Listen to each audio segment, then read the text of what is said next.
नमस्कार, भाग्य चक्र में आप सभी का बहुत बहुत स्वागत है। मैं हूं आपके साथ गीतू चौहान और मेरे साथ है एस्ट्रोलॉजर और tarot card reader Smita Kaushik ji. Smita ji, आपका बहुत बहुत स्वागत है। नमस्ते शिवाय।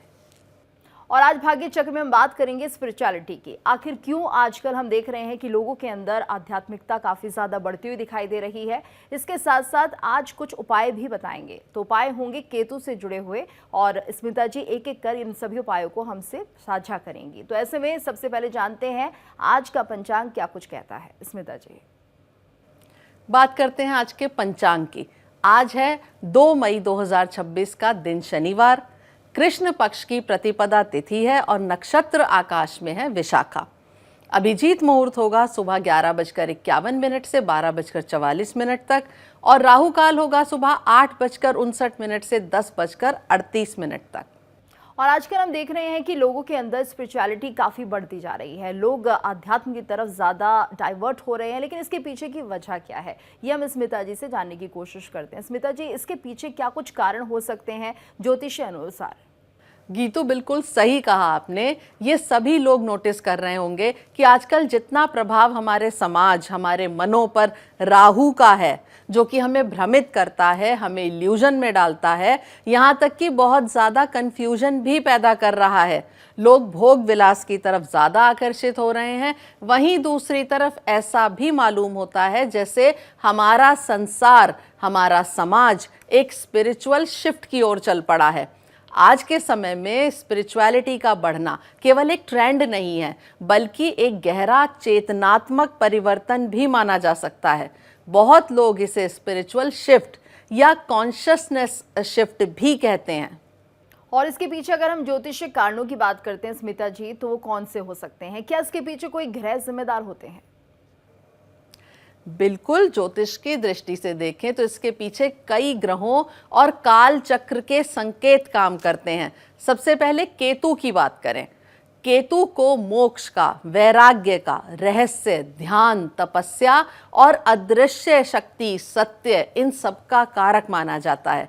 जब किसी व्यक्ति या सामूहिक चेतना पर केतु का प्रभाव बढ़ता है तो भौतिक उपलब्धियों के बाद भी हमारे अंदर हमें खालीपन महसूस होता है और व्यक्ति पूछने लगता है कि मैं कौन हूँ, मेरे जीवन का उद्देश्य क्या है। यही प्रश्न आध्यात्म की ओर ले जाते हैं। आज विश्व स्तर पर यही प्रश्न बढ़ रहे हैं, इसलिए केतु की ऊर्जा को नज़रअंदाज बिल्कुल नहीं किया जा सकता। केतु का एक और पक्ष ये भी है कि वो भ्रम तोड़ता है, जो माया लगती है उसका पर्दा हटाता है। इसलिए बहुत लोग करियर, धन, सोशल मीडिया, बाहरी सफलता के बावजूद भी मेडिटेशन की तरफ, हीलिंग की तरफ, एस्ट्रोलॉजी या टैरो की तरफ, योग, मंत्रों की सिद्धि और एनर्जी वर्क की ओर आकर्षित हो रहे हैं। ये भी केतु का ही प्रभाव है जो ज्योतिष के अनुसार माना जा सकता है। तो यहाँ पर क्या माना जाए स्मिता जी, सिर्फ केतु ही एक ऐसा ग्रह है जो आध्यात्म की तरफ ले जाता है, या इसके अलावा दूसरे और भी ग्रह इसके पीछे का कारण बन सकते हैं? बिल्कुल सही प्रश्न आपने पूछा है कि केवल केतु ही नहीं, और भी दूसरे ग्रह हैं जो मनुष्य को आध्यात्मिकता से जोड़ते हैं और इस संसार की सच्चाई से अवगत कराते हैं। उनमें सबसे पहले और सबसे बड़ा नाम आता है शनिदेव का। शनि कर्म के, यथार्थ के और जीवन के कठोर सत्य से सामना करवाने वाले ग्रह हैं। पिछले वर्षों में दुनिया में ने बहुत सारी महामारी देखी हैं, युद्ध देखा है, आर्थिक अस्थिरता देखी है और ये सब बने हैं मानसिक तनाव का कारण। ऐसा बहुत कुछ देखने के बाद व्यक्ति के अंदर वैसे ही एक निराशा का भाव उत्पन्न होता है। शनि ऐसे अनुभवों के माध्यम से मनुष्यों के भीतर आपकी जो स्थिरता है उसे अपने आप खोजने के लिए, उसे पहचानने के लिए मजबूर करते हैं। जब बाहरी जो हमारे आसपास की संरचनाएं हिलती हैं, मिथ्स हिलते हैं, समाज का ढांचा हिलता है, तब भीतर का सहारा खोजा जाता है और वहीं स्पिरिचुअलिटी आती है। स्मिता जी, अक्सर हम देखते हैं कि शनि, राहु, केतु का अगर हम नाम लेते हैं तो ऐसा लगता है कि डराने वाले ग्रह हैं। क्या कोई शुभ ग्रह भी ऐसा होता है जो कि आध्यात्मिकता की तरफ हमें बढ़ावा देता है या आध्यात्म के रास्ते पर हमें ले जाता है? बिल्कुल, अगर हम बात करें केतु और शनि ग्रह की तो इन्हें हम क्रूर ग्रह मान लेते हैं, लेकिन देवगुरु बृहस्पति जो कि एक बेहद शुभ ग्रह हैं, वो भी अत्यंत महत्वपूर्ण है, क्योंकि गुरु धर्म, ज्ञान, सद्गुण, शास्त्र और उच्च चेतना के कारक हैं। जब गुरु की ऊर्जा सक्रिय होती है तब आध्यात्मिक ज्ञान का प्रसार बढ़ता है, यानी कि हमारे अंदर स्पिरिचुअलिटी है जो बाहर निकलती है और लोगों की तरफ हम उसे बांटने निकल पड़ते हैं। आज ऑनलाइन सत्संग बहुत फेमस हो गए हैं, ऑनलाइन मंत्रों का, वैदिक ज्ञान आजकल बहुत बट रहा है। हम देख रहे होंगे कि बहुत सारी योगा क्लासेस ऑनलाइन चलती हैं, एस्ट्रोलॉजी लोग सिखा रहे हैं। इन सब का व्यापक प्रसार भी गुरु के कारण ही हो पा रहा है। स्मिता जी, कहा जाता है राहु केतु जब एक खास एक्सिस पर होते हैं तब एक ऐसा मेल बनता है जो कि कहीं ना कहीं आध्यात्म को बढ़ावा देता है या उस रास्ते पर ले जाता है। इसके बारे में भी हमारे दर्शकों को जानकारी दीजिए। अगर राहु केतु की एक्सिस की बात करें तो ये भी एक रोचक विषय है। राहु ने टेक्नोलॉजी, इंटरनेट, सोशल मीडिया और ग्लोबल कनेक्शन बढ़ाया है, और उसी राहु के माध्यम से स्पिरिचुअलिटी भी मास लेवल पर फैल रही है। यानी राहु माध्यम बना और केतु संदेश। एक तरह से मॉडर्न स्पिरिचुअलिटी में राहु और केतु दोनों साथ साथ काम कर रहे हैं। और ऐसे में क्या माना जाए, सिर्फ ज्योतिषी है या फिर दूसरे कारण भी है जिसके चलते आध्यात्म की तरफ झुकाव ज्यादा बढ़ रहा है लोगों का?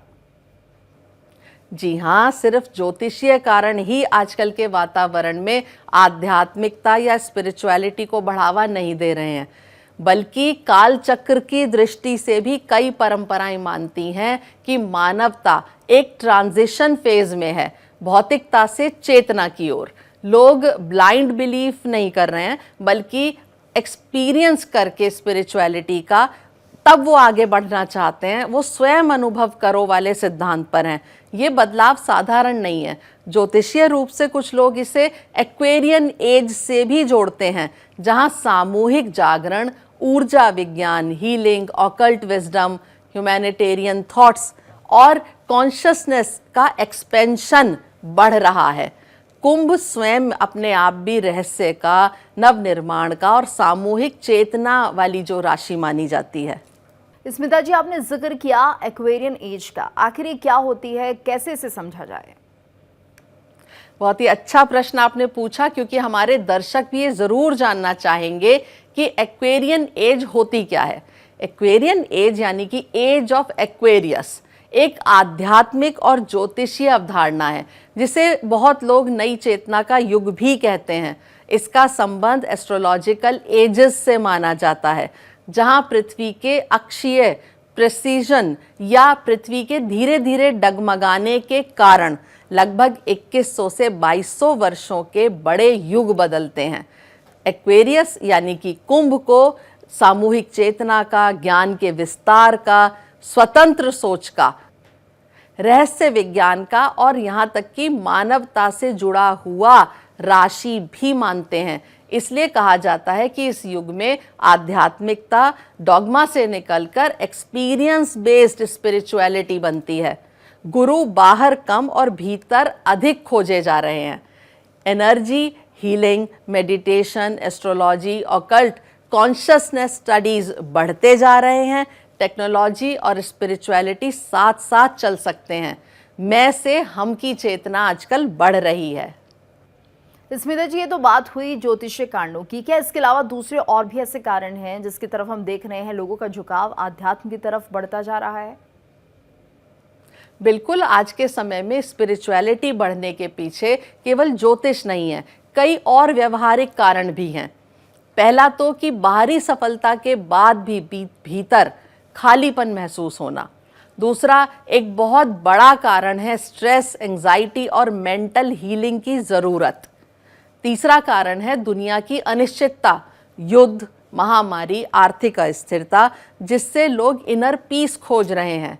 एक और चौथा कारण भी है मटीरियल लाइफ से थकान और मीनिंग की तलाश, यानी कि हम बहुत थक चुके हैं पैसे से, बहुत सारी सुविधाओं से। हर इंसान जिसके पास ये सब है वो एक असली तलाश ढूंढ रहा है, हमारे जीवन का अर्थ क्या है वो जानना चाहता है। एक पांचवा कारण है इंटरनेट, जिसकी वजह से स्पिरिचुअल नॉलेज अब सबके लिए सुलभ हो गई है। इसलिए कहा जा सकता है कि लोग धर्म से नहीं बल्कि चेतना और इनर बैलेंस की खोज में स्पिरिचुअलिटी की ओर बढ़ रहे हैं। स्मिता जी, तो ये माना जाए कि एक जो मेंटल हीलिंग है वो भी यहाँ पर काम करती हुई नजर आ रही है, यानी लोगों के अंदर ऐसा लग रहा है कि अगर वो किसी भी तरह से अध्यात्म की तरफ बढ़ते हैं तो उन्हें अंदर की शांति मिलेगी और एक जो रास्ता है, अंधेरे में जो कई लोग गुम होते हुए दिखाई दे रहे हैं, मानसिक तौर पर क्लैरिटी नहीं है उनकी लाइफ में, तो इसमें कितनी मदद उनको मिल सकती है? अंत में मैं बस इतना ही कहना चाहती हूँ कि स्पिरिचुअलिटी आज केवल मोक्ष की बात नहीं रह गई है, बल्कि मेंटल हीलिंग का माध्यम बन गई है। इसलिए कहा जा सकता है कि हाँ, दुनिया एक स्पिरिचुअल शिफ्ट से गुजर रही है। इसमें केतु की काफ़ी बड़ी भूमिका भी है, लेकिन शनि, गुरु, राहु केतु का एक्सेस और कालचक्र सभी मिलकर ये परिवर्तन बना रहे हैं। तो राहु केतु की बात जब हम करते हैं स्मिता जी, तो अक्सर लोग डर जाते हैं कि ये कहीं ना कहीं दुष्ट ग्रहों की लिस्ट में आते हैं, लेकिन केतु के बहुत से ऐसे उपाय आज आप हमारे दर्शकों को बताने जा रही हैं जो उनके जीवन में एक बड़ा परिवर्तन भी ला सकते हैं। इनके बारे में हम चर्चा करेंगे स्मिता जी, लेकिन उससे पहले आज का राशिफल जानते हैं। शुरुआत करते हैं मेष राशि के साथ। राशिफल जानने की शुरुआत करेंगे मेष राशि का कार्ड उठाने से, और इनके लिए कार्ड निकला है एओन का। आज जागृति और बड़े बदलाव के संकेत मिलते हैं। कुछ अहम बात जो है वो आपकी समझ में आ सकती है। पुरानी उलझनों से निकलकर नई दिशा दिखाई दे सकती है। जो निर्णय लंबे समय से रुके हुए थे उनमें स्पष्टता आ सकती है। आज कर्म और सच का फल समझ में आने लगेगा। शुभ रंग आपके लिए सुनहरा होगा और शुभ अंक होगा 2, और उपाय होगा आज सूर्य देव को लाल चंदन मिलाकर जल अर्पित करें। अब बारी आ गई है वृषभ राशि की, और इनके लिए कार्ड निकला है 4 ऑफ वॉन्ड्स का। आज घर परिवार में खुशी और सुकून का सुंदर माहौल बना रहेगा। कोई शुभ समाचार या छोटा उत्सव मन को प्रसन्न कर सकता है। काम में स्थिरता रहेगी और सहयोग भी मिलता रहेगा। अपनों के साथ समय बिताना आज विशेष शुभ रहेगा। आपके लिए शुभ रंग पीला होगा और शुभ अंक होगा 4, और उपाय होगा आज भगवान विष्णु को पीले फूल अर्पित करें। स्मिता जी, आगे बढ़ते हैं और बात कर लेते हैं मिथुन और कर्क राशि के जातकों के बारे में। आज क्या कुछ उनके लिए बताने जा रही है और क्या कुछ खास उनके लिए आज रहने वाला है? कार्ड उठाते हैं मिथुन राशि के लिए। इनके लिए कार्ड निकला है 9 ऑफ कप्स का। आज मन में संतोष और खुशी बनी रहेगी। कोई इच्छा पूरी होने का योग भी है। मेहनत का फल मिलकर दिल को सुकून देगा। छोटी छोटी खुशियां आज बहुत खास महसूस होंगी। आज ग्रैटिट्यूड यानी कि कृतज्ञता रखने से शुभ फल बढ़ेंगे। आपके लिए शुभ रंग आसमानी नीला होगा और शुभ अंक होगा 9, और उपाय होगा आज चने की दाल का दान करें। अब मैं कार्ड उठा रही हूं कर्क राशि के लिए, और इनके लिए कार्ड निकला है 4 ऑफ कप्स का। आज मन थोड़ा उचाट या उदास सा रह सकता है, लेकिन ये समय भी गुजर जाएगा। जो अवसर पास हैं उन्हें ध्यान से देखेंगे तो लाभ मिलेगा। भीतर की आवाज़ सुनना आज आपके लिए ज़रूरी रहेगा। थोड़ा ठहराव लेकर सोचेंगे तो नया रास्ता दिख सकता है। शुभ रंग आपके लिए सफ़ेद होगा और शुभ अंक होगा 4, और उपाय होगा आज शिवलिंग पर दूध मिलाकर जल अर्पित करें। और अब बारी आ गई है केतु से जुड़े हुए उपायों की। स्मिता जी, कौन सा पहला उपाय जो है हमारे दर्शकों को आप बताने जा रही हैं जो कि केतु ग्रह से जुड़ा है और जो लोगों के लिए लाभप्रद साबित हो सकता है? केतु की शांति के लिए मैं पहला उपाय बता रही हूँ कि यदि आपका केतु ग्रह ठीक नहीं है तो उसे ठीक करने के लिए प्रतिदिन सुबह गणेश जी को दूर्वा अर्पित करें। दूर्वा यानी कि दूब की घास, और ओम गम गणपते नमः या गणपति अथर्व शीर्ष का पाठ करें। और आगे बढ़ते हैं, बात कर लेते हैं सिंह और कन्या राशि के जातकों के बारे में। स्मिता जी, आज उनका दिन कैसा रहने वाला है और क्या कुछ उपाय आज उन्हें करने चाहिए जिससे कि उनका दिन और ज्यादा बेहतर बन सके? कार्ड उठाते हैं सिंह राशि के लिए। इनके लिए कार्ड निकला है द प्रीस्टेस का। आज अंतर्ज्ञान बहुत मजबूत रहेगा आपका। मन की आवाज सही राह दिखा सकती है। कुछ बातें अभी छुपी रह सकती हैं, इसलिए धैर्य रखिए। शांति से सोचेंगे तो सही उत्तर अपने आप मिलेगा। आज कम बोलकर ज़्यादा महसूस करना आपके लिए शुभ रहेगा। आपके लिए शुभ रंग सफ़ेद होगा और शुभ अंक 2 होगा, और उपाय होगा, आज शिवलिंग पर कच्चा दूध मिलाकर जल अर्पित करें। इससे मन की शांति मिलेगी और इंट्यूशन मजबूत होगा। अब बारी आती है कन्या राशि का कार्ड उठाने की, और इनके लिए जो कार्ड निकला है वो है द मून का। आज मन थोड़ा भावुक और रहस्यमय एनर्जी में रह सकता है। हर बात तुरंत साफ नहीं होगी। इंट्यूशन पर भरोसा रखिए, अंदर की आवाज आपको सही दिशा दिखा सकती है। कुछ छुपी बातें धीरे धीरे सामने आएंगी। धैर्य और शांति से चलेंगे तो दिन बेहतर निकलेगा। शुभ रंग आपके लिए सफेद होगा और शुभ अंक होगा 2, और उपाय होगा, आज चंद्रमा को जल अर्पित करें। इससे चंद्रमा को बल मिलेगा और मन की शांति बढ़ेगी। और आगे बढ़ते हैं स्मिता जी, बात करते हैं तुला और वृश्चिक राशि के जातकों के बारे में। कैसा रहेगा उनका दिन और क्या उपाय आज उन्हें करने चाहिए? कार्ड उठाकर देखते हैं तुला राशि के लिए क्या निकला है, और इनके लिए कार्ड निकला है प्रिंसेस ऑफ डिस्क का। आज छोटे कदम बड़े लाभ की ओर ले जा सकते हैं। धैर्य बनाए रखिए। काम और धन से जुड़ी नई शुरुआत के संकेत मिलते हैं। सीखने और आगे बढ़ने के मौके बन सकते हैं। समझदारी और लगातार मेहनत आज आपको प्रगति दे सकती है। आपके लिए शुभ रंग हरा होगा और शुभ अंक होगा 7, और उपाय होगा, आज भगवान गणेश जी को हरी इलायची अर्पित करें। इससे स्थिरता मिलेगी और आपको सफलता भी मिलेगी। अब बारी आती है वृश्चिक राशि की, और इनके लिए कार्ड निकला है 6 ऑफ सॉर्ड्स का। आज धीरे धीरे मुश्किलों से बाहर निकलने का समय है। आज आप राहत महसूस करेंगे। जो उलझने थी उनमें अब रास्ता दिखने लगेगा। बदलाव आपके पक्ष में काम कर सकता है, इसलिए भरोसा रखें। शांति से आगे बढ़ेंगे तो परिस्थितियां सुधरती जाएंगी। शुभ रंग आपके लिए हल्का नीला होगा और शुभ अंक होगा 6, और उपाय होगा, आज भगवान विष्णु को तुलसी का पत्ता अर्पित करें। इससे शांति मिलेगी और सही दिशा दिखाई देगी। आगे बढ़ते हैं स्मिता जी, और आज का दूसरा उपाय हमारे दर्शकों को आप क्या बताने जा रही हैं, क्योंकि ये उपाय भी केतु से ही जुड़ा होगा। कितना खास है ये उपाय और कितना प्रभावशाली है?